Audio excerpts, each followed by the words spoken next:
you're not just you. You're other people. I spoke to someone in Poland, a girl, lovely lady. Her name's Nina. Shout out Nina as well. Shout out Nina.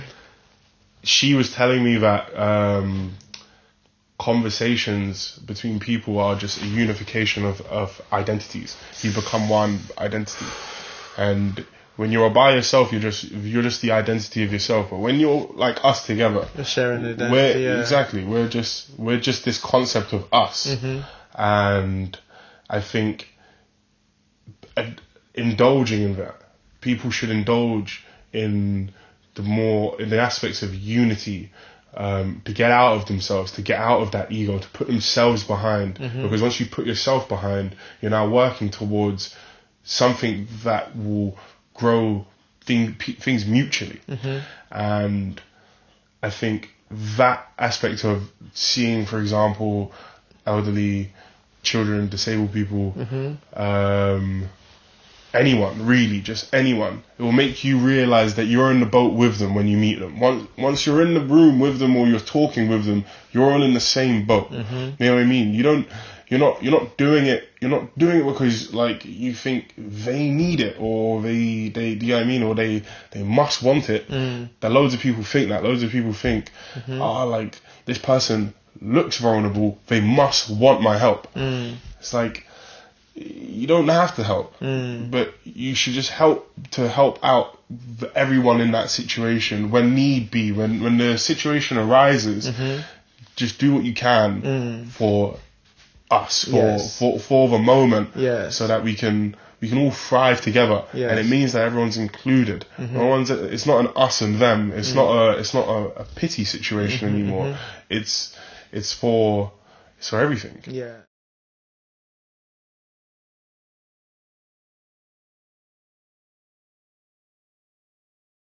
3, 2, 1. Hello. Welcome to another episode of the Jeoffrey Sarpong podcast. Today I'm here with Shak. Hello, Shak. How are you? So as you can see, we've got the mic here, just so we can be picking both of us up. But yeah, Shak, thank you for coming on today. No, thank you. I appreciate it. I appreciate you bringing me on. Of course, man. I appreciate you being here today. So first of all, always want to start properly. Yeah, give a quick introduction to yourself, how we met, and how we got to this conversation here today. My name's Shak. We met in a bookshop for poetry night that I kind of went to on a whim, and the lovely gentleman was hosting the poetry night, also gave a few of his own beautiful poems.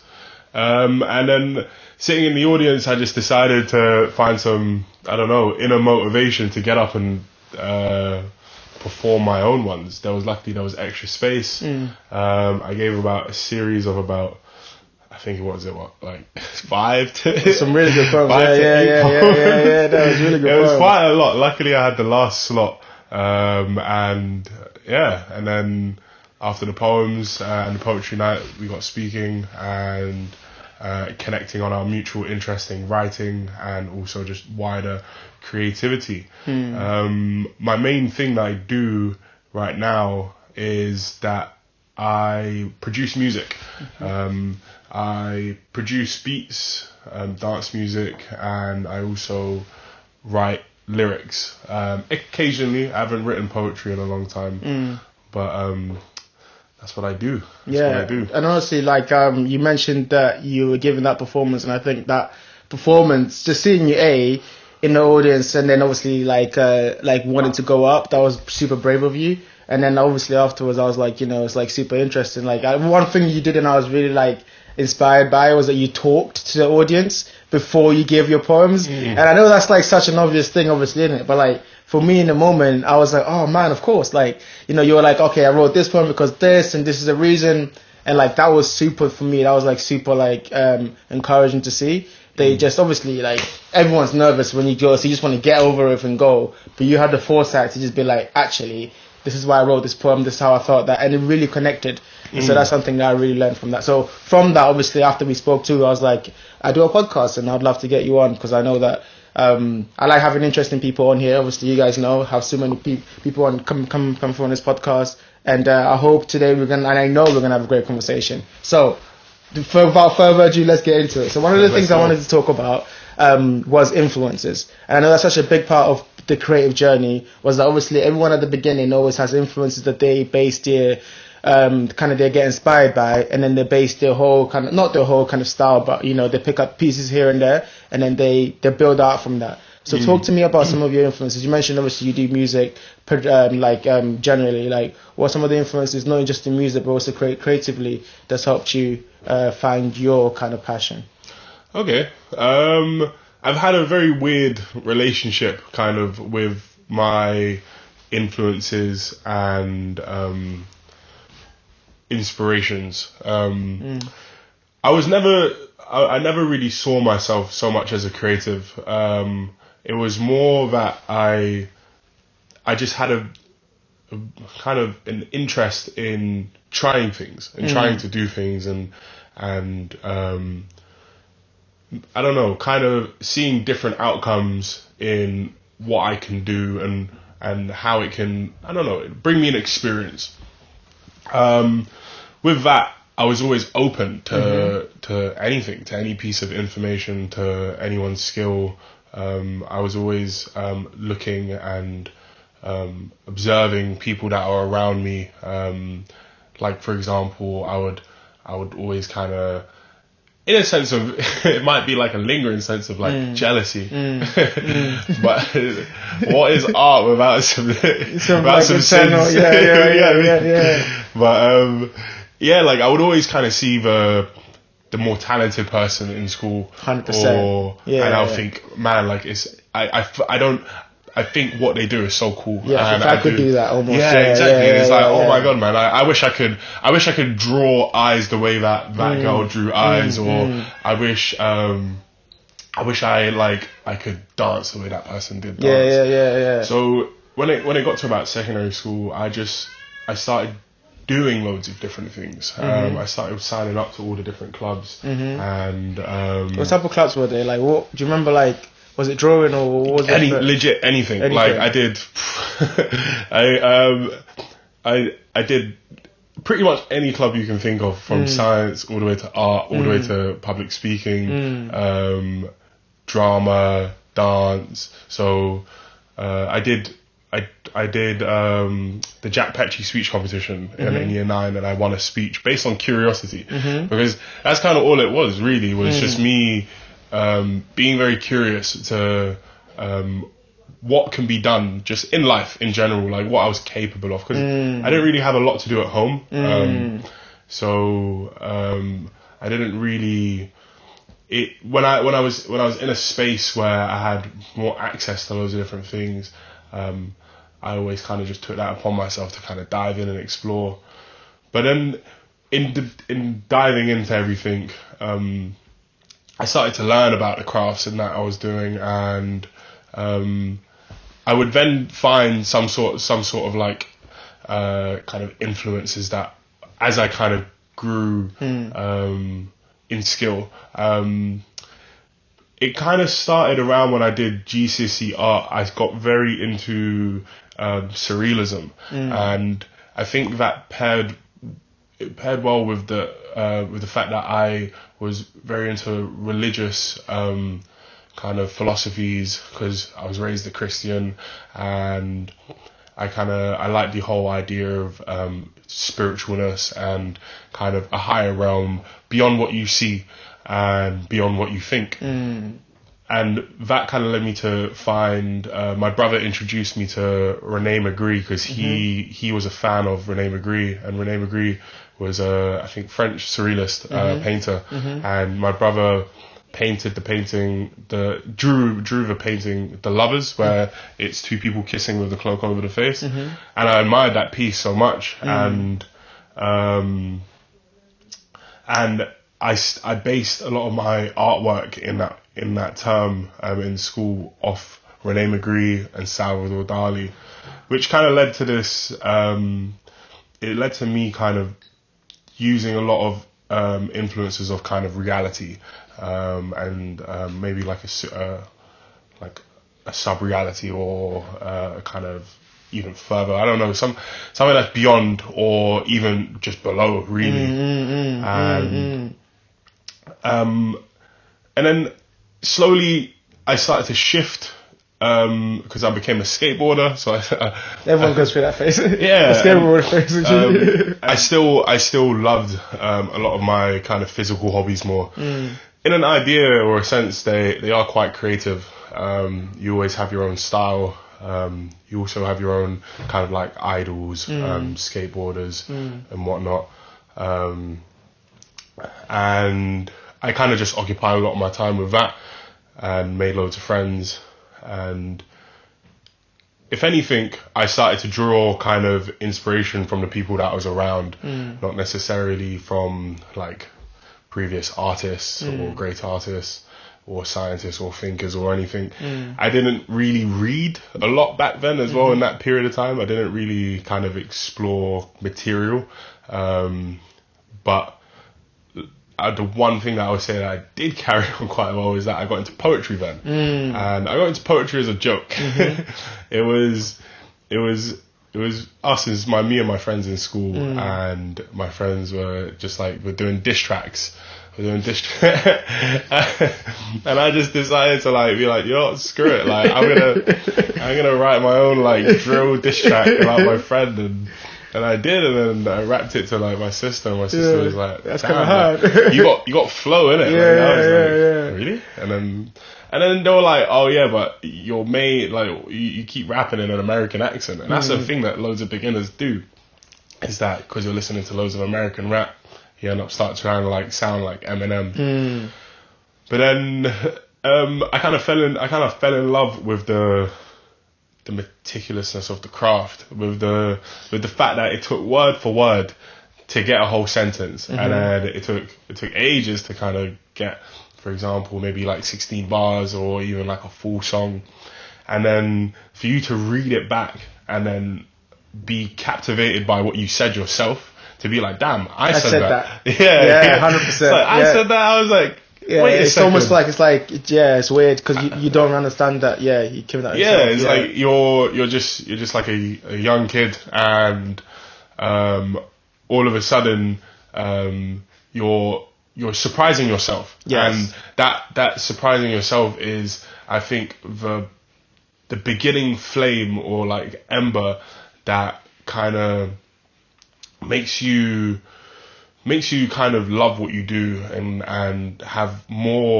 you're more interested in yourself and your own craft and your own creativity and your own style when you begin to impress yourself. Before, a lot of creativity was just kind of me, as I said, just looking at others and being like, oh my god, I like what they do, being inspired by them. Yeah, and then trying to copy. But then when you realize you can do it yourself, and you got your own thing, then that's yours. Yeah, and only you can do that. Yeah, because you're talking about your from you, right? Yeah, exactly. Even if it's not like necessarily about you,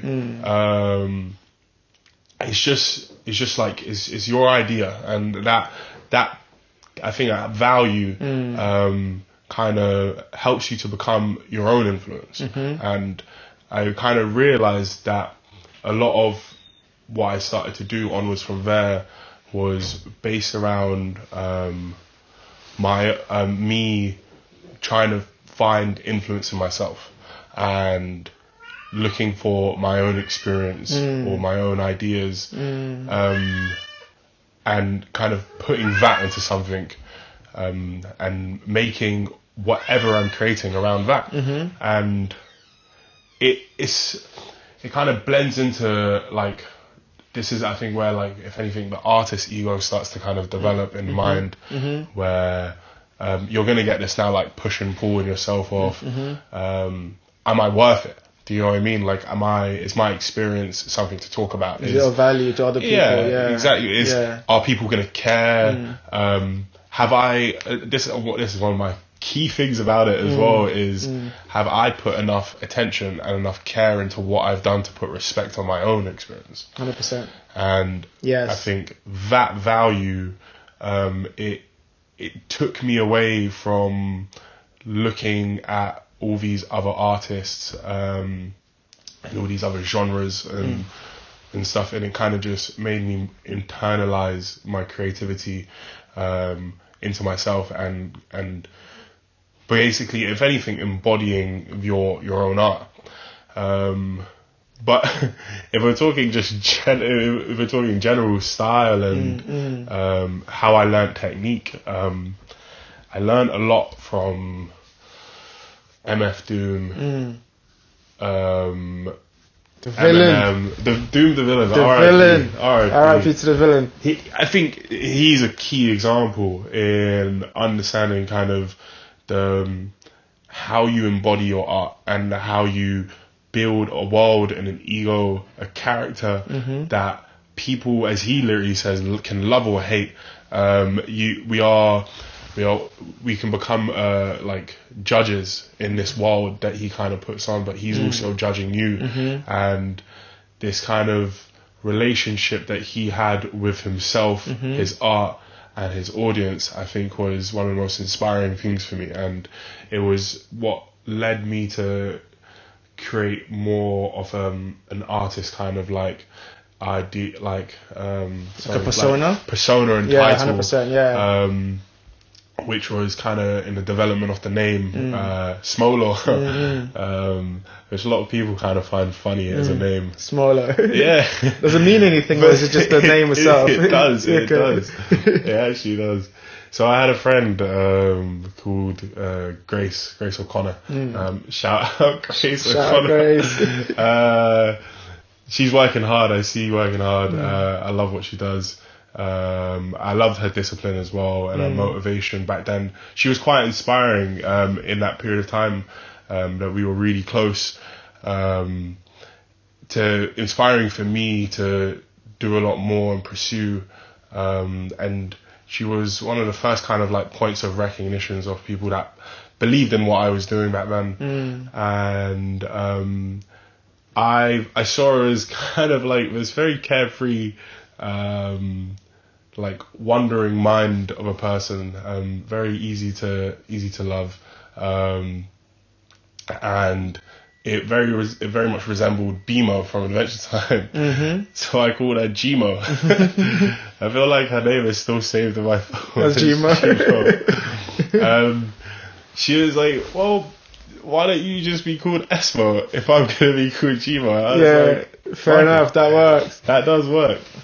And then I started to like bridge it even further. And then I started to, because I'm a massive fan of Adventure Time. This is when I started to realize that you can embed like personal kind of attributes to anything, to even just a name.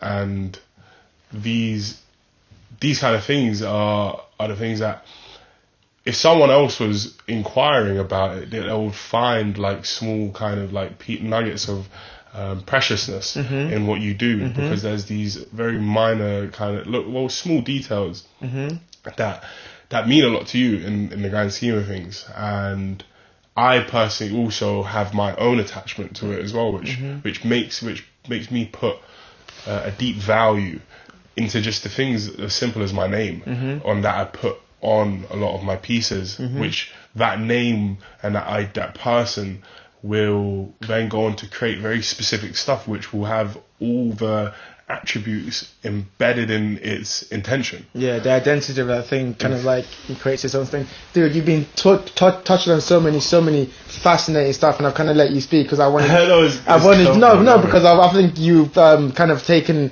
us on such an incredible journey. But you mentioned poetry, and you mentioned how poetry comes from the self, or even if it's not coming from the self, it's part of the identity that you can kind of create something from. And I want you to touch a little bit more about that too, about kind of like how poetry manifests for you. How does that kind of idea of like, obviously we have different outlets and we have different ways that we create, and for you mentioned you started from drawing to skateboarding to obviously you had poetry, where you kind of realized that your influences could come from the self itself, right? So talk to me a little bit more how once you realized that about poetry, where that kind of led you, how you kind of taken your creativity and how you've kind of developed with poetry to where you are today, and kind of what you've realized about other forms of creativity from that realization. So that's a nice kind of like tangent that we can go off. Poetry became a massive outlet for a lot of the kind of things that I was feeling and thinking. Everyone goes through kind of their own like trials and tribulations in their mind, in their own life, and all of this stuff just gets bottled up in your head. Absolutely. And for some people, they have someone they can trust that they can speak to about it. Some people don't. It's not even like some people. I think a lot of people don't. A lot of people really just don't have any sort of kind of like outlet for just any kind of emotion that they can't find a solution to. Especially deep ones, you know. Yeah, and that's the thing it's about how we think and how we find ourselves in these kind of continuous loops in our head day to day that feels like it's just existentially never going to end. And I found that poetry was a means to an end for a lot of these kind of things that was going on in my head. I could put them down, and they will become external to me. They would have an external presence, and then which you then can realize that you now have the ability to disassociate with that thing, because it's now like over there. Do you know what I mean? Or it's in this book. It's no longer in your head, because what's in your head is you. Yes. It's entirely. It's all encompassing, yeah. And having kind of this now, this means to put things in this place or in this way, and then even showing it to people, it gave me, because it's now a vessel. It's in the vessel of art. I can now deliver it to people without, for example, like me having to muster up the courage to open up to someone who might not be able to handle whatever I'm saying, but they can handle a bit of art because it comes in that form of like, you know, there's rhythm, and it's, you know, it's kind of like they're used to that kind of performative. If you can listen to Eminem, you can listen to Slim Shady LP, him saying some crazy stuff about how his like his mom, of course you can listen to your homie just like, I don't know, just say a 1-2 like 16 verse about kind of just how he felt that way. You know what I mean? Was it difficult for you to share that experience with, you know, especially your friends, or was it like just because you're saying it's performing was natural?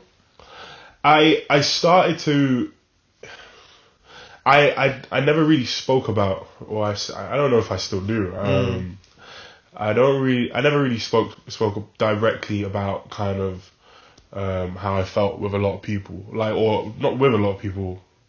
Yeah, with a lot of people. I never spoke about kind of these things that went down. If anything, I would always try to, in the moment, look towards a lot more positive kind of like things, which, if anything, it just meant that all the attention that I had, that I put onto kind of these things that were kind of in my mind, it meant that I was isolated with it.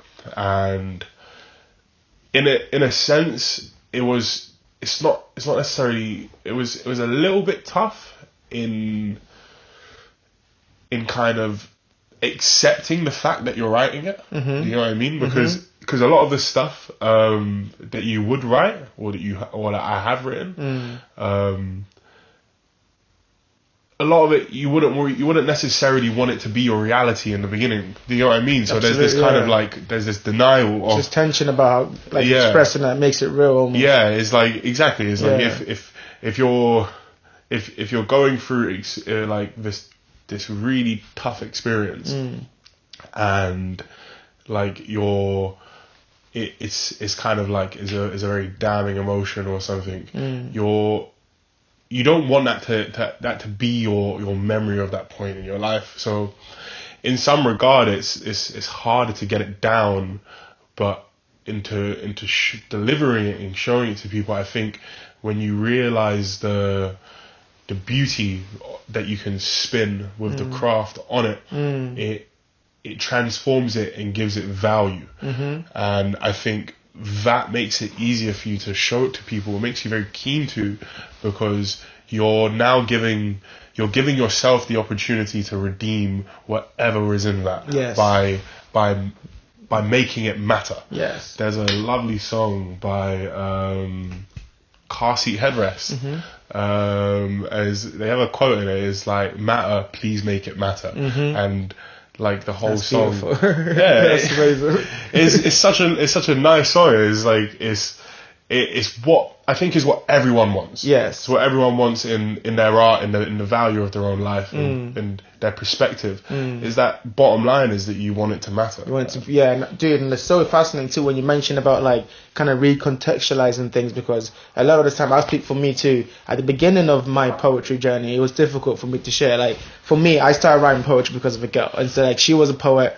We were seeing each other, and she was like, "You gotta write poetry," because I think she saw something in me that's like I could express myself in that way. And so when I started doing it, it was easy because I was doing it with her, and then that kind of like openness came with it, right? But doing it with my friends and showing it to my friends was difficult too, because I was still saying the same. I was being as open as I was, talking about relationship, life, all the stuff that was going on in my head and expressing that. But I had to get over that really quick. Did the homies like laugh a little bit?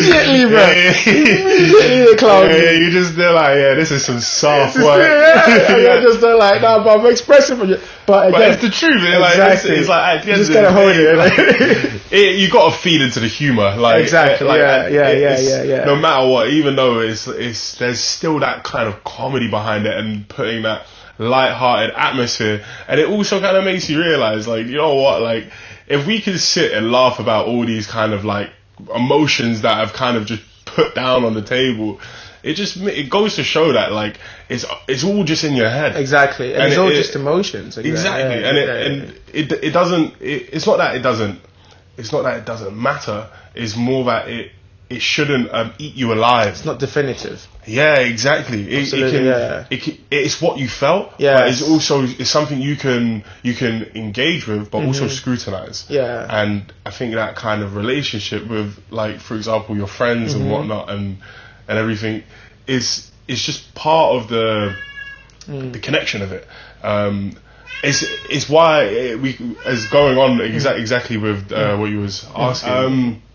That's why I was about to say, that's why I adore comedy, because the relationship that they can have with the narrative, and kind of bridging the unseriousness with the serious is what makes people not become ruled by these ideas and ruled by your emotions. And I think that kind of that's what the journey of creativity is kind of like it showed me in other fields, is that all of these things are just ideas, and if anything, you are also just an idea yourself. Beautiful. Do you know what I mean? Dude, to take a tangent on a tangent, actually, speak to me about ideas, because I'm fascinated by this concept, right? There's this concept that ideas have people don't have ideas, right? And like we kind of you kind of link that into creativity a bit with kind of the idea of the muse, right?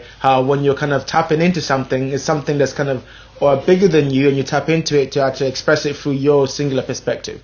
But like the idea that ideas have people has often fascinated me, because it kind of means that these things are ancient, like kind of to bring into kind of the conversation the kind of the picture that you showed me and the quote that was on top. Speak to me first what the quote is. I can't pronounce it because it was in Latin. And then also like talk to me about how that idea of that kind of like it kind of shows up in people's lives and shows up in your life, for example. Oh yeah, this is brilliant. I believe that ideas are just they are paramount.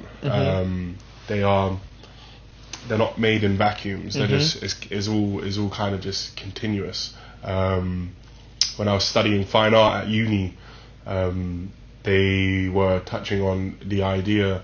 We're going to say idea a lot. No pun intended. They were touching on the idea that the classic artists were, well, the journey of classical art and art into modern art was just a conversation about ideas, and I think that is kind of true in the sense of kind of just in all art, is that we have these perspectives, these things that we are aware of. We are aware of many things. We're aware of all our senses, and what these senses mean onto our reality, we then convey with each other, and discussing these perspectives and these details of our experience as they change is what I believe gives the illusion of kind of the creating of ideas in art, is because we go from, it's like in a conversation, we go from one point to the next, building off the perspective that we are both kind of just discussing. And I think that's in all art. Someone's going to rebuttal or going to take this aspect of what you perceived, and then they're gonna kind build of on that. like shape it around their own perspective, or shape their perspective around that kind of idea that was conveyed to them, and then just bounce that back in the continuous kind of bouncing of ideas. So if loads of creatives have always kind of said it, is just that like we are just kind of picking ideas out of the universe. Yes. Like Pharrell Williams said it quite a lot. Yes. That it's just there, and you're there to just kind of see that timeless melody or that song structure. But the way that I see it, and I said it in the poem, which was about fine art, is that I believe it has a deep rooted relationship with physics and philosophy. I believe that what we are seeing is just the cause and effect of kind of just the whole universe existing. Yes. It's just playing out. Yeah. And you're just paying attention to your snippet in this moment. Yes. And in that you can, if you look at it kind of very abstractly, or if anything, not necessarily abstractly. We can go abstract. I like abstract. He could.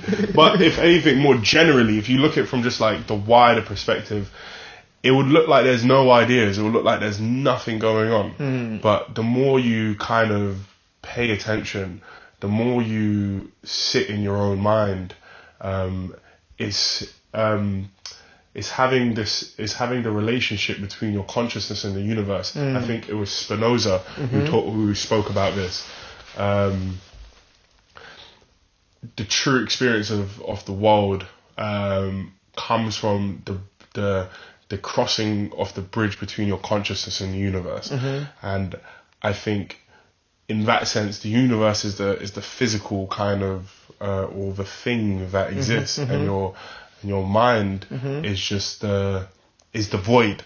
So if you're always in the void, or you start in the void, and then you see a glimpse of the thing, the paramount universe that's just always been, and you see a glimpse into the reality of your void conscious, it's gonna seem like an idea has just come out of nowhere. Do you know what I mean? It's gonna seem like, oh, this has just happened. Yes. But it's like, it was always every sentence that, for example, you've written on a piece of paper, those sentences were always always there. Do you know what I mean? Those words were created way before you.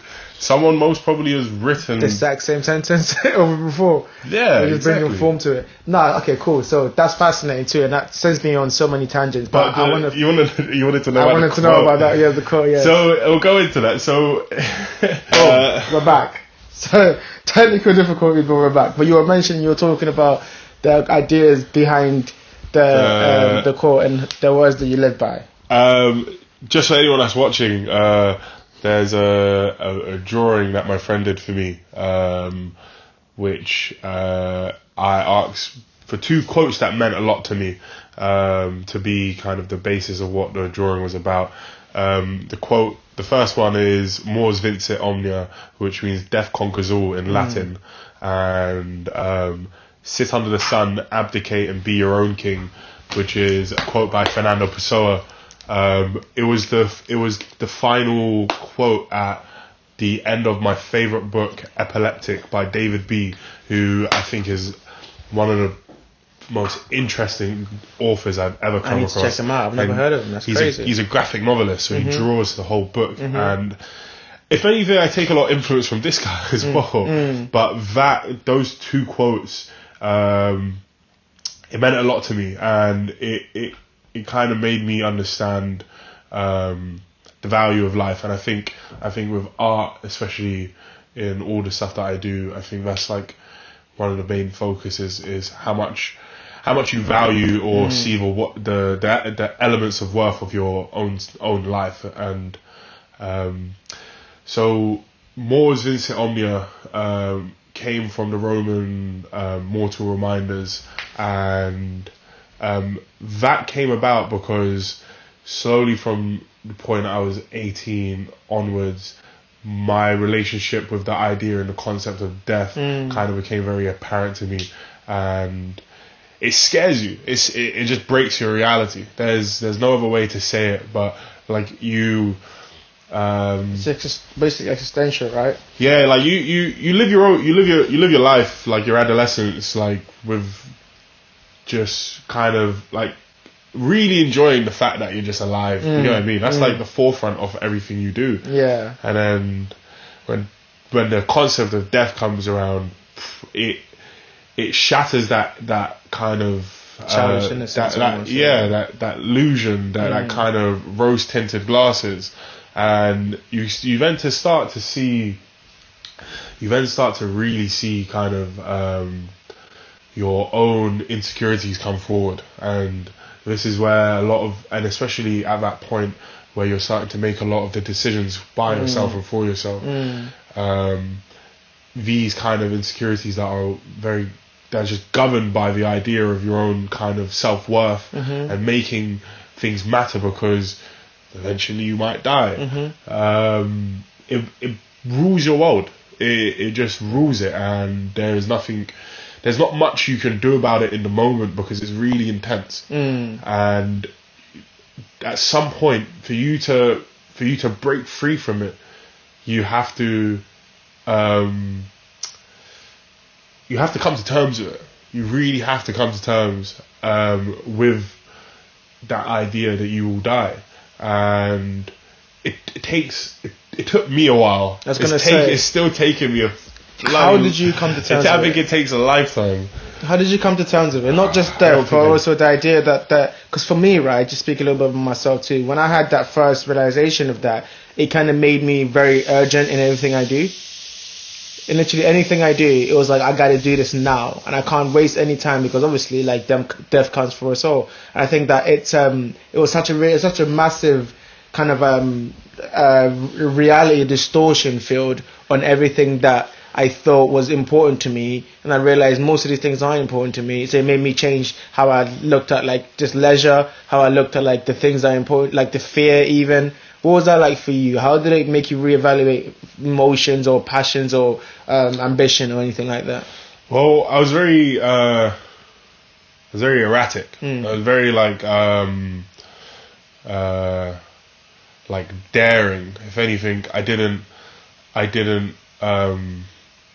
care about danger as much before, and then after it, I just started to realize all the different ways that I've been compromising kind of like myself and also like people around me, and it leads to there's many different emotions that it can kind of lead to. For example, like guilt is a big one. You would feel like you're not doing enough for yourself, and you would blame yourself for your reality, even though it's not your fault. And that's the thing, is like, you're just existing, and existing is not something for you to blame yourself for. And I think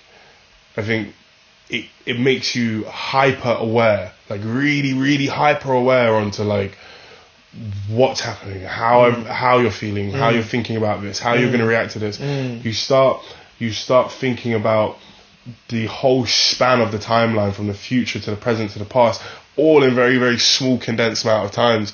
So you'll just be sitting there just thinking about just everything, and then all it is that you end up thinking, and thinking doesn't do anything. So you end up doing nothing. You feel terrible about that. It's an endless loop. And exactly. And is that's kind of what happened, is that it threw me into this endless cycle of kind of just mulling over the ifs and the buts and the what's and the what's in the hows, and it takes a lot of trial and error, like a lot of trial and error of letting go of a lot of things, and learning how to let go of kind of these things. I would say is the biggest and the most time consuming challenge, and it's also the most painful one, because I always thought that the worst emotion in life is regret, because it sticks. It really, really, really does stick. Doing palliative care made me understand that, because I would meet people, and just the first thing that kind of comes out, or the first thing that they put on the table is, it's like, why me? Why? I wish I could have done this. I wish it could have been any other way. I wish I didn't do that. And then the people that were the most happy were the ones that just went, you know what? Like, I love everything that I did, and and that's all that I care about. Yes. And it goes into the next quote, because I think these two quotes pair hand in hand. Sit under the sun, abdicate, and be your own king, by Fernando Pessoa.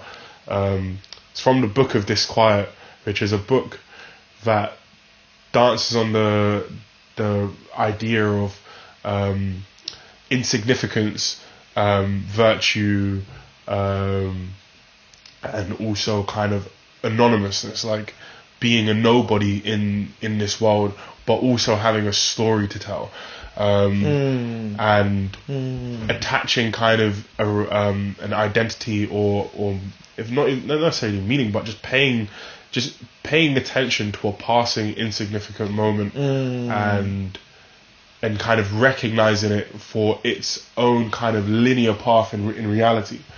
And that makes you realize that, it made me realize that, if I was to break down the quote, and why it means a lot to me, is that at the end of the day, like, you're gonna walk your own line, and you people might see that you exist. You would have your friends that will know you exist, but then there's billions of people that literally don't care.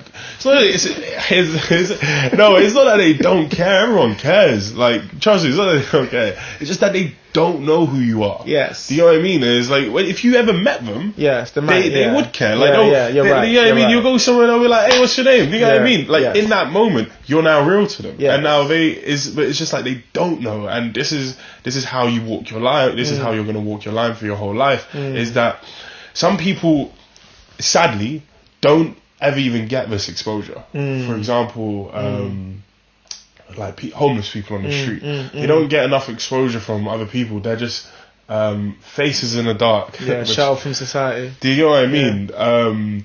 And this is like, you are no greater, or if anything, you are just as insignificant as significant, or you're just as much as a nobody to to them or other people as much as like anyone else could be a nobody to you, or just like not exist. Just you pass and that's it. You go about your day and you forget right after that, and they just disappear from your existence. Yeah. And the idea of the quote is that to find real peace and virtue in your life is that you have in that opportunity to be the most significant thing to yourself. You can be the own king of your own world. And the idea is that you should abdicate away from being significant, being a king of, being recognized as a king in other people's realities, or even a king over other people's realities. It depends on who you want to be. Some people want to be politicians, but some people want to know that other people recognize their worth, or want to know that like they chase fame and notoriety and stuff like that. That's like the extreme side, but it's even on like a baseline level of for example, social media is a big thing about it as well, and it's like just to be present, just this desire to exist, not just in your own world, but when you can abdicate and be your own king, and you can bask in your own sunlight, you can shine for yourself, you can take it in, and that joy, you can basically find complete happiness and virtue and just walk in your own line and doing whatever you need to do, despite what's going on around you or where you exist. It means that you can exist anywhere. You can be the king of your own world, in any house, in any place, in with anyone. And you can then share these experiences for as long as you give up trying to do it outside of your own life. You focus on the internal, because that's what matters. And then if you reach a point of where you're comfortable with yourself, then you can start sharing that with others. And the whole point of why they go together is because when you do that, you are liberated. You are closer to liberating yourself away from the fear of death, because now you know you're living for yourself. You're shining for yourself. And in the picture, the one man sits in the middle, and he's, as Hector did it so well, he's the only one alive, and he's shining. He's in the sunlight. Shout out Hector. That was a brilliant for the drawing. It's a brilliant drawing. Everyone's a fan of it. I wish I could show it. We can, but it's about the relationship of living for yourself, so that your life matters in the grand scheme of things, and you're not going to feel this existential dread of insignificance for when your time comes, because you found greatness in yourself, and you found that significance in that moment. So when the almighty death comes and blows your insignificance away, at least you know you did as much as you could for yourself. Exactly. And I think I completely agree with that sentiment, and I think it's so important for each person to recognize that within themselves, within their own life, and work towards that, because it's just a journey, right? But you mentioned one thing that I really want to touch upon before we get before we close out. That you mentioned that you mentioned that you do care work, and you've realized a lot of things. I have a friend who does care work too,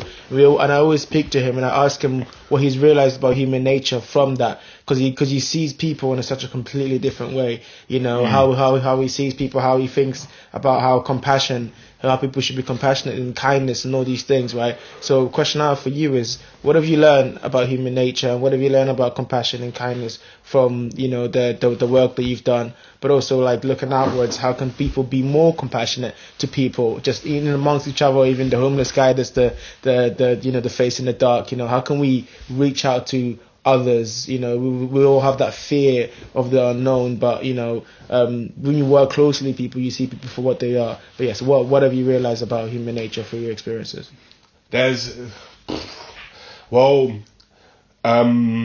One of the first things that there's steps to it. There's a lot of different steps, and they can be done in different ways. But there's a lot to it, and there's a lot that I figured out, especially like as I went, and everyone has their own different resolve with kind of understanding the relationship between people and themselves. But at the end of the day, it's cliche to say, but we're not perfect. We're definitely not perfect people. And if we have to admit it as well, we do as humans, as people, have tendencies to be shit people. To just like, sometimes people do it intentionally. Sometimes people don't mean it because they don't understand, like, for example, the significance or the bounds of kind of what they're doing. Like, some people will just think it's like, not necessarily, like, for example, they'll be like, it's not that deep. Yes. You know what I mean? Yes, like, yes. as in, I don't care, because I don't care that much about it. I don't think you should care about that much about it. But it's like everyone's going to care at different levels, yes, in different course, ways. Yeah. But at the end of the day, it's all about the fact that, like, it's all about pointing your finger at yourself. I think scrutiny amongst yourselves, on yourself, is one of the steps that people need to take to understand each other. Adam Smith's theory of moral sentiment touched on it quite well, where it's like you have to sit in all points of the position: the spectator, the judge, the perpetrator, and the victim. And you have to understand all these points to understand that where you stand is just where you stand, and it's okay to stand anywhere. Do you know what I mean? At the end of the day, it's your choice. It's your choice to be whatever person you want to be, and it's like, if that's what you want to be, that's fine. If you want to strive to be this type of character to these people, or this type of character, but we should try to be good, right? Because that helps humanity and that helps each other. That's here up. together. It's you should try, and the hope of the virtue is that, like, yeah, like, we all want to be good, but, like, at the end of the day, is like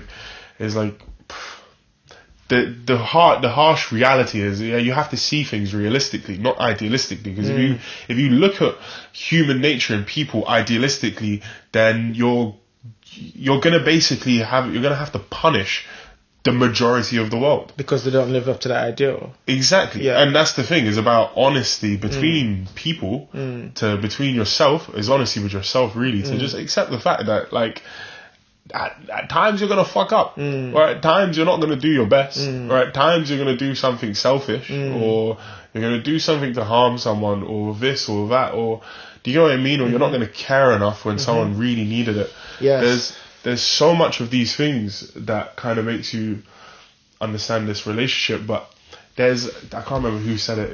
It was like, I don't understand how people say that they're trying to be a good person.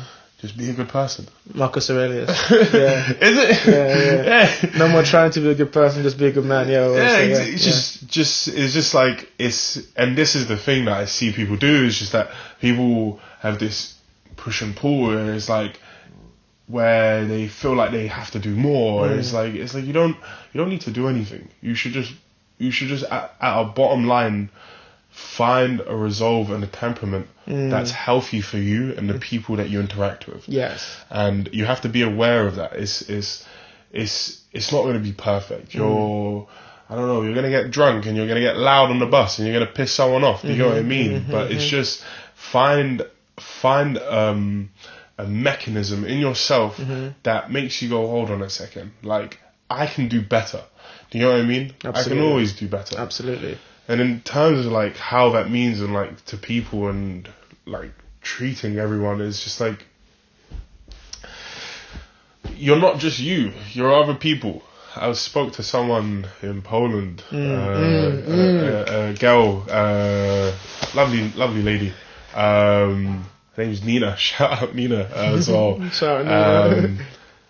She was telling me that conversations between people are just a unification of identities. You become one identity, and when you're by yourself, you're just the identity of yourself. But when you're like us together, you're sharing the identity. Exactly, we're just this concept of us. And I think indulging in that, people should indulge in the aspects of unity, to get out of themselves, to get out of that ego, to put themselves behind. Because once you put yourself behind, you're now working towards something that will grow things mutually. And I think that aspect of seeing, for example, elderly, children, disabled people, anyone, really, just anyone, it will make you realize that you're in the boat with them when you meet them. Once you're in the room with them or you're talking with them, you're all in the same boat. You know what I mean? You're not doing it because like you think they need it or they you know what I mean, or they must want it. That loads of people think that. Loads of people think, like this person looks vulnerable, they must want my help. It's like, you don't have to help, but you should just help out everyone in that situation when need be. When the situation arises, just do what you can for us, for the moment, so that we can all thrive together. And it means that everyone's included. It's not an us and them. It's not a pity situation anymore. It's for everything. And it's their identity coming together, and that's so beautiful. That's such an amazing concept, because it's true. It's like that is it's like you're now becoming real yourself and recognizing the realness in other people as well. And then you would realize that when you do that amongst people will do that back to you, because people, they will latch onto this idea of unity. People want this unity. Absolutely. Everyone wants it. Everyone wants to connect, and it's about doing what you can on the connection. Not to connect, just when you are connected, to just do what you can. Do you know what I mean? And you would realize that you're connected to people in more ways than you think. You're connected to people even when you're not with them. Like there's I don't know, looking out for, I don't know, like your mates, you know what I mean? Like putting, or seeing an opportunity for someone and putting them forward and whatnot, and thinking about them. You're upkeeping this identity that you share with people. You're not doing it for yourself. Absolutely. And that way, we can build a world together. We can build a world together where some people don't sit on the outside. Everyone sits on the inside. And that's the thing that I learned a lot about caring, is that the fact that we aren't honest, and we don't have a lot of people aren't honest with themselves and don't decide to overcome this hurdle and don't find this unity. It means that people unintentionally, sometimes intentionally, but unintentionally, they just don't realize how it's not that they're mistreating people or negatively treating people. It's that they're separating the realities between people. It's like, you or you. Let's say I'm in the bar. Let's say you pull up into a random bar and everyone's dancing, and like you interact with this group of people or that group of people or that group of people, and then you just see, like, I don't know, let's say like there was just this hypothetical old dude, this like 74-year-old man, and he's just in his own, and he's just there dancing. A lot of people would be like they would see it as this, like, almost, it is novel, fair play, I'll give it to them, but they would see it as this, I can't interact with you the same way that I would interact with everyone else. Do you know what I mean? They would have they would have this kind of preconception about them. And this hesitation, and that hesitation leads to a disattachment, which then leads to a severance of you two's worlds, which just means that it's not necessarily bad. It just means that you're no longer giving yourself the opportunity to find unity with that person or anyone in any moment. Exactly. You know what I mean? Absolutely. I think the problem with the world today is that most people are going around doing that to everyone, but they're disconnecting with loads of people, so they feel isolated. Also, the person, the 70-year-old person, feels isolated too, because they feel like no one understands them. Exactly. And this is what leads to race arguments and this and whatnot, because we're not connecting with each other. Yeah. We're separating our worlds, and we're locking the key, and we're burning the bridge, and we're like, you sit over there, we do over here, we do what we do, and we're not communicating. We're not understanding that we're all in the same boat. We're all on the same planet. Exactly. And it's funny. It's like there was the guy who made friends with the KKK, and he just wanted to talk to him. He just went and talked to him, and it worked. And he ended up like. He ended up making the guy quit the KKK and then also bringing loads of people out of the KKK. Yeah. And this is kind of what I see in the world. Is just that, like, man, like, if you just went up to someone that you felt like you had this preconception idea that you can't connect with them, if you just decided to connect with them and just left yourself behind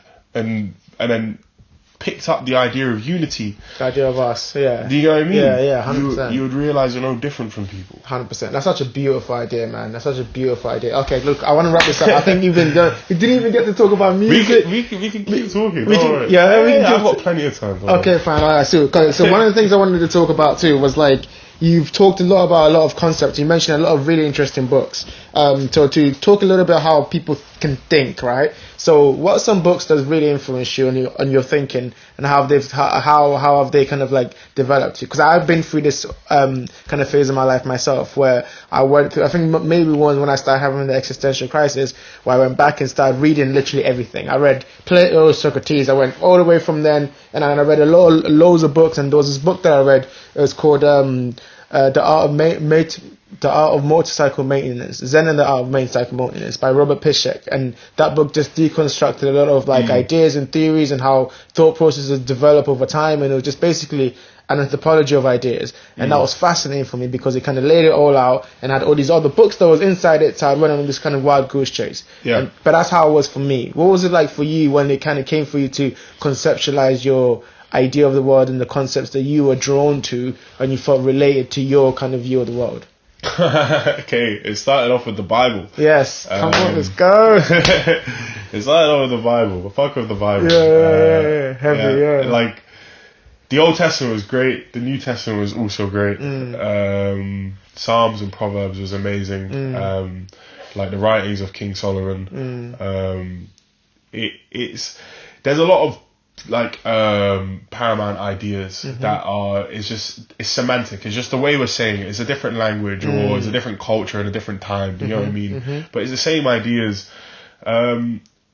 Religion made me seek spirituality. It made me seek ideas that were not just right in front of me.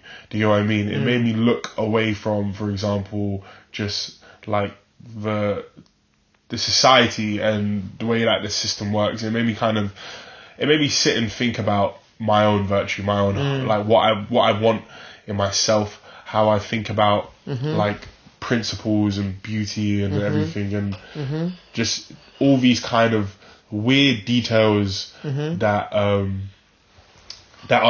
are beyond kind of the regular livings of life, the modern day kind of like how they teach people, like it's more like exactly ancient, and like this wisdom was there from a long time. Even back then, like when all of this stuff was being written, it was the same kind of situation.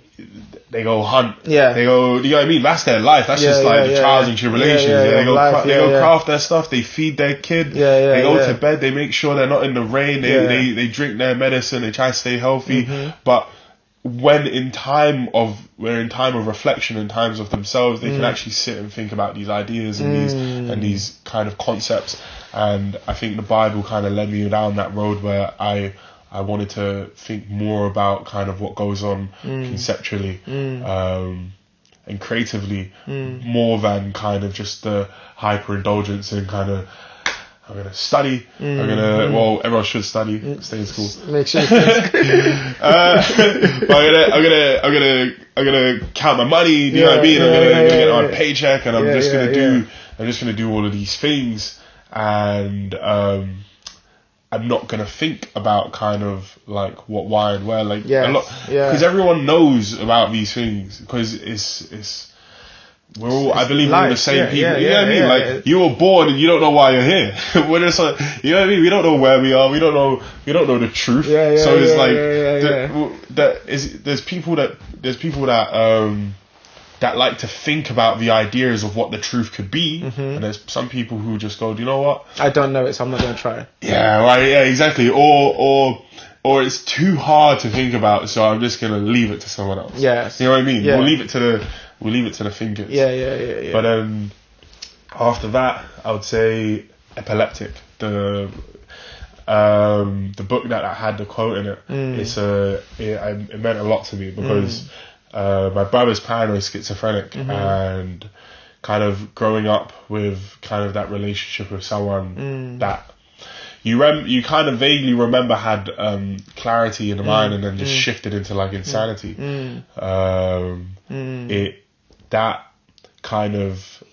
That book, it's an autobiography of him growing up with his epileptic brother, and he drew the whole thing, and he's very funny as well, and the way he draws the like kind of characters, and the way he depicts kind of his life, it made me realize kind of just the simpleness of kind of human life, and how much everyone is also kind of, everyone goes through their own thing, but everyone finds their own resolve, and everyone eventually has to, as he says, sit under the sun and kind of just find your own worth, and just realize that book that you call your life is significant to you, but it's just a book. Yeah. And he's got loads of other works that I've also read, and phenomenal artist. He draws it all himself. And what's the name of the author again? David B. Okay, cool. And then onwards from that, I started to read. I met this person who gave me The Beginner Mind, Zen Mind, and Atomic Habits. I think that is a must read. James Clear. A must read, especially if you feel like you're struggling to do things or you're struggling to make changes in your life.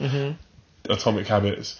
And he gave me, I think it was Shoe Dog, the memoir from the guy that wrote Nike. I haven't read that, but he gave me those 3 books. And then also 366 Days of Stoic. Brilliant book. There was a quote in that book which was, this helped me out a lot as well. It helped me realize that no matter what I felt, no matter how I saw the pressure of the world onto me, and when I felt like it was getting to me, there's a mantra which said, I have the power to keep that out. I can see the truth. And it's like, for as long as you know the resolve in your head, and you know the righteousness that you feel like you walk, no matter what the world tries to paint in front of you, or tries to convince you is your reality, it's not. It's always up to how you decide to feel and how you decide to just accept yourself. And the Stoicism, and reading Zen Buddhism literature, Alan Watts, listening to a lot of his podcasts, it made me realize the power of choice. The choices, the fact that you have every minute, every moment you're making a decision. They say you're either doing or you're not doing, and so true. Exactly. It's like these moments where you catch yourself in that moment making a decision. They are the most critical points in your life. 100%. As small as am I gonna get up on time today? Yes. Yes. Am I gonna hit this person up? Yes. Am I gonna show up? Am I gonna decide to eat enough? Am I gonna drink that glass of water? Those moments of your life. You know what I mean? Am I gonna buy that extra drink in the bar? They're so significant because they're all chain reactions. Yeah, exactly. And it made me realize that you are in control of your destiny, and realization is a thing that we kind of fall in and out of. We slip up. We kind of go into the haze of our mind, and we forget. We basically, I think the average person, or I think everyone, spends about 60% of their life living in autopilot. Because you live in your head, but your body's just doing stuff. And you don't remember. Yeah, exactly. And your habits say the same thing you've done yesterday, so you probably do them again today. Exactly. You don't think about it. You don't remember it. You don't stress it. You don't put importance on it. Yeah. That's autopilot. So it's like all that stuff that goes on is a mechanism of in the autopilot is what really, really gets you to where you're going. We put too much stress on the ideas that come into our head and like the things that we are hyper fixated on, that we stress, like for example, I should have done this with X person because I really wanted to, but then we forget about like all the little things, like what's in your diet, what time do you decide to go to bed, how much time did you decide to put into your homework. Some people are great at that, and these people are the people that are the most successful, and I admire them. I always, because I'm no hero to all of this. I'm still learning. We're all still learning, to be fair. We're all still learning. I think okay, another question I wanted to ask you, just on that topic of thinking, is that when you encounter new ideas, say, I know we haven't spoke about it much today, your music, or when you're making production or something, are you the type of person that how do you learn new things? Do you dissect it through, like, because I do it through first principles, so I have to understand why that thing exists. So if I read a book, if I read a book and I read an idea, I'm like, okay, cool, like, I can understand how it got here, but like, what was the first reason this thing came here, and then work back from there, whereas poetry, same for poetry, like, I'll take the idea, what am I trying to say, then I will like make this convoluted way to say it, and then I'll bring it back, okay, what am I really trying to say, like, has to be from first principles. How do you get, like, think through ideas or learn new stuff? So, I don't know, like, ideas and like these like very specific concepts. If I was to, like, for example, like, if I had an idea and I like wrote it down and this idea is a very specific thing, I don't do that a lot. I would never, like, especially in poetry, I would never be like, all right, I'm gonna make this about this, because when I did, it never came out. It never came out genuine. Do you know what I mean? And it felt like it might have been well crafted, but that is, I would just see as craftsmanship. I wouldn't see it as art. Yes. Do you know what I mean? Yeah, it's not impulsive. It's not instinctual. Yeah. It's like that. Like, for example, like furniture or like all of this stuff. This is just craftsmanship. Yes, I know what you mean. Yeah. Creativity and innovation comes from starting somewhere and kind of, I think personally, just letting your mind kind of like wander in the moment, because how your mind is tempered in that moment will dictate what you make. So if you're in a very happy mood, you'll most probably make some happy stuff. If you're going through some shit, you're most probably gonna make some shit about going through some shit. Yeah. And I think that way it's not necessarily me trying to fish for ideas. It's more that I'm already taking from what is already there. And in terms of music, is a different process, but the way that I learn new skills is just sheer, like, messing around. Like I do a lot of sound design, and I would just get onto my DAW or like Serum, and I would just start from the scratch. I mean, just a sine wave, and then I would it's like sculpting. You would just slowly shape this kind of sound, and you like listen back to it. It's the same way that I kind of do my poetry when I'm doing stuff like off feeling. Is just that you're slowly crafting the word. Like you're like, all right, this is the next word, and I now that I've written this line, I can see the way that this line runs into this, and then I'm gonna you mold it like it's a sculpture. You could either do it by reduction, or you could do it by addition. Fascinating. So fascinating. That's so true, because like the last thing sometimes when I write, the last thing I'm said influences the next line I'm going to say, because it's in the moment, right? Yeah, it's like you're feeling it out, and then you're feeling that you experience now because you said these things that actually it's writing itself. It writes itself. Yeah. See, it's writing itself, and that's it. That's kind of what it is. Is like you're on a journey of exploration. There's a quote. Not a quote.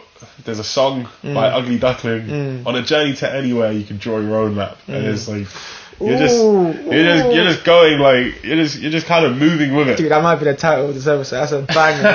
Fuck with that. I respect that.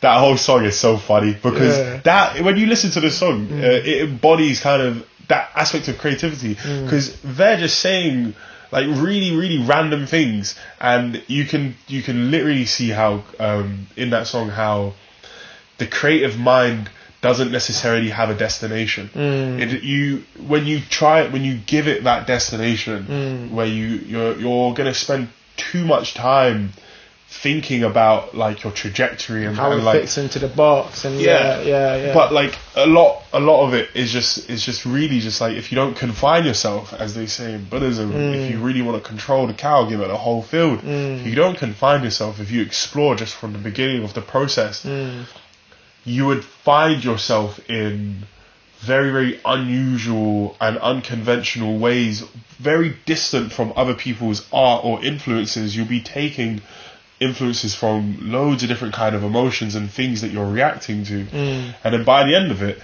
it's gonna appear like you've basically been the mastermind of this entire like kind of metropolis of work that you've made, and but really you've just kind of slowly navigated your way from the start process to the end. It wasn't like you just went. Some people, well, here it is, but like I don't think so. But I think people make it look like they did have control. But I feel like everyone's just like they're just feeling it out until it feels like this is it. Until you can go, do you know what? Like, I'm done. I'm gonna step away. But you would know. You would know, because you would feel it. It's not that you think it. It's not that you think, this is where I've always wanted to end up. Some people, but then again, I think some people do have the ability to have an idea in their head and legit just know exactly what to do. Do you know what I mean? Like, but that's mastery. That's like Kendrick. That's called mastery, which I think is also a brilliant book. Mastery by Robert Greene. Amazing, because it's like you find vocation, then you become the apprentice, and you learn all the skills, and then it gets to the point where you've done it for so long, you've done it so much, and you've followed all these avenues. It's like you followed almost every avenue of creativity. You know exactly what route. So when you decide to have this emotion in your head, you know exactly how to get to it. You don't have to. It's the lack of skill in your craftsmanship is what makes you have to sit and feel your way through the mud. Yes. You know what I mean? Yes. It's like meditating almost. Like when you don't know how to meditate, you're forcing it. But because when you understand it, you kind of just let it happen. Even though you understand, you know how to get there. And then when you want to do it the next day, you get there quicker because you know how to. You know how to just go. That's what it is. It's like the line of sight. Fascinating. Okay. All right. Final question. What do you want people to take from your art? What do you want people to? What are you trying to express with everything you're doing, with your creative pursuits, with your creative expression? What do you want the audience or someone that looks at the things that you make? What do you want them to think? What do you want them to feel? What do you want them to basically take from what you're doing? Well, I don't want them to. I don't want them to have to think or feel anything. I just want them to. So that I want them to is just like however they react is how they react. I believe that we're all going to be reacting to different things. I believe. I learned this lesson quite a long time ago, and I wrote a poem about it. It was the fine art poem. It's just like if you try to force the experience, if you force the perspective, if you explain it too much, or like if you explain it, or if you try to put emphasis too much on making people, like cattling them into this area, then you're taking away the fun, the creativity from what you're doing. It's now like a recipe. Yes. You know what I mean? Yes. And it's like, if you really want to have fun, especially with your audience, it's like, get cooking together. You know what I mean? Like, just cook, go how it goes, and like see how it sees. Don't tell them what it tastes like. Do you know what I mean? Like they don't need, they will figure out what it tastes like. And as if they don't like it, that's it. They don't like it, but like you might have had fun along the way. One, making it yourself, and two, making it with them if you can make it with them. But when you decide to like put like a real stress on the precedent of making someone feel something from what you do, you'll just take away from the experience. But in that sense, do believe in what you're doing. That's one of the main things. Really enjoy it. Really enjoy what you do. Find the joy for yourself. Let it make you excited. Because when you do that, you know that why you're doing it is important to you, and you are now embedding your value into it. And I think that if you really want to connect with an audience, I think is doing that, is to unconditionally just do what you want to do and love it for yourself and put yourself in it, because people are going to see that, and they're going to want to tap into that dialogue. They're going to want to tap into you, because all art is a representation of the person, of the person's intention, really specifically. When you see, for example, a painting, any painting, that drawing, you are looking at that person's intention to that detail that he felt in that moment, that he was putting down and conveying. You're seeing a person put their own self-worth, their own emotions, their own mindset. You're seeing their investment, and that investment is what people like to feed off. So don't hold that back from the audience. Never hold yourself back. Show to people that you are in your art. You are there. It's your experiences. You are present just as much as them. They will be present with you. Yes. And I think that's the biggest. That's the only piece of advice that I like to give. Man. It's that creation of us again. Yeah, exactly. It's all unity. This has been amazing, man. Honestly, we could go on for so long, man. Yeah, no, it's been a pleasure. Genuinely. I appreciate this. I genuinely appreciate it. I appreciate you too, man. We gotta do this again when you come back. Yes, for sure. Hopefully I'll come back with fresher mind, more knowledge, more experience to share. Exactly. But I hope everyone enjoys this talk. Right. Thank you, guys. Until next time, peace.